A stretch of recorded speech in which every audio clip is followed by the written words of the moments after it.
My name is Don K. Preston. I am the president of Preterist Research Institute of Ardmore, Oklahoma. I appreciate so very much you being with me. We are continuing our thematic study of 1 Corinthians chapter 15. Paul said, "Then comes the end when he shall deliver up the kingdom to the Father." It is generally believed, widely believed, number one, that the end that Paul is discussing is the end of the Christian age, or it's the end of time, as Dr. David Hester affirmed in my July 2016 debate here in Ardmore, Oklahoma. Well, when Paul said he shall deliver the kingdom to the Father, that takes place at the resurrection. Now, let me say this just as simply as I can. If the end of 1 Corinthians 15 is not the end of time, and it's not the end of the Christian age, then historical Christianity is falsified. If the end there is the end of the Old Covenant age of Israel, and the only age in all of the Bible that was ever said to supposed to come to an end is the Old Covenant age. As I have demonstrated, the New Covenant age of Christ has no end. So, that's point number one. If the end is not the end of the Christian age, then the traditional view of the resurrection of 1 Corinthians 15 is falsified. Secondly, we are told that Christ will surrender his throne at his coming. In my 2016 debate with Dr. David Hester, he said, if Christ came in AD 70, he's no longer ruling or reigning. That is his view based upon 1 Corinthians 15. He believes the end is the end of the Christian age, and he believes that Christ would deliver the kingdom to the Father and would cease to reign at his coming.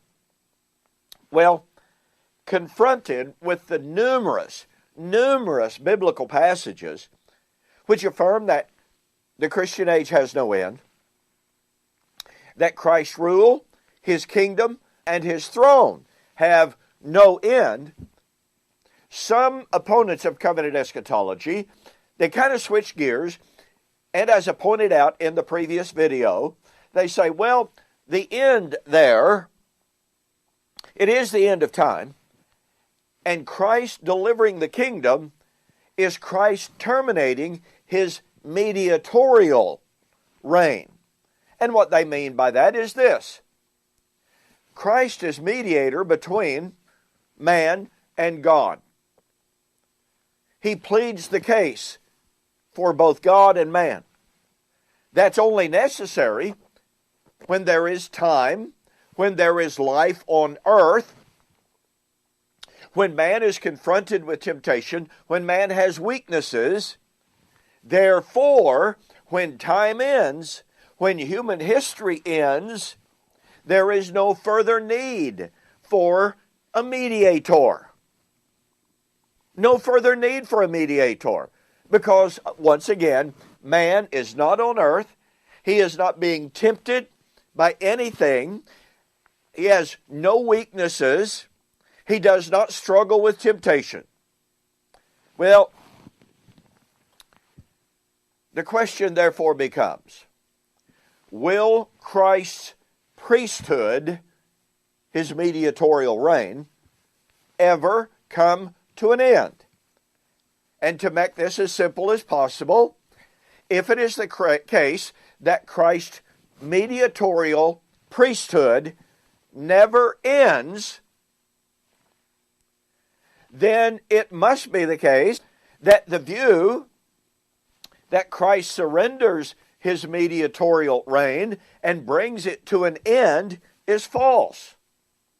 Well, guess what, folks?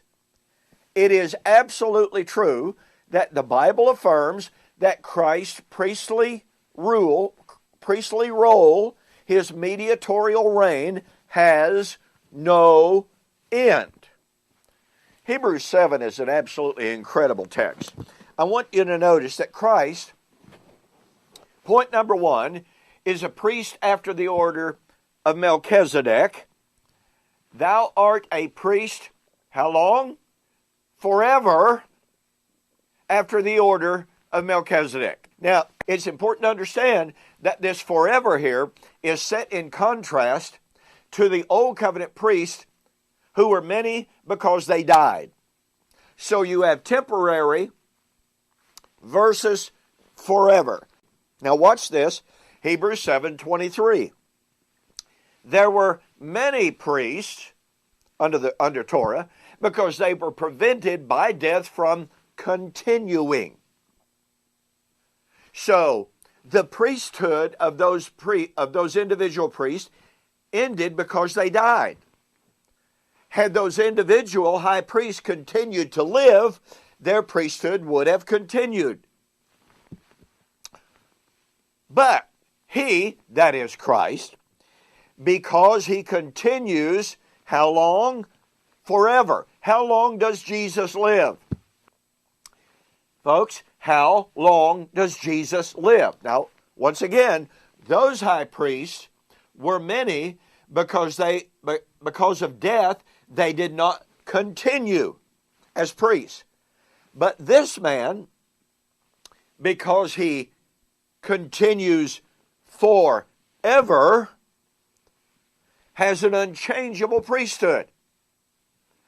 Therefore, he is able to save to the uttermost those who come to God by him, watch this, seeing he ever lives to make intercession.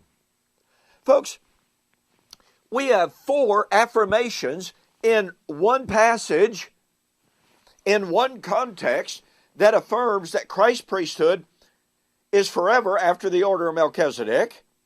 It is set in contrast to the Old Covenant priests, who were many because they died, and because they died, they could not continue forever in their priesthood.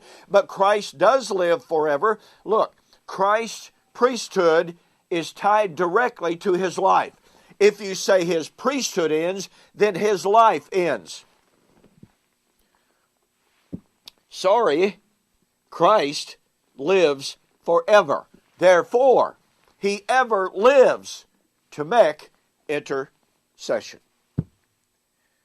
Thus, the view that Christ will one day hand over the mediatorial reign of his kingdom and cease to be a mediator is falsified emphatically and explicitly right here in Hebrews chapter 7. There is no end to Christ's rule as king. There is no end to Christ's priesthood. Therefore, a proposed resurrection at the end of time and the end of the Christian age, in which he rules as king, in which he serves as mediator, will never end. There is no future resurrection at the end of time or the end of the Christian age. We're going to ask the question next, okay, what does it mean when he delivers the kingdom to the Father? We'll see you on the flip side.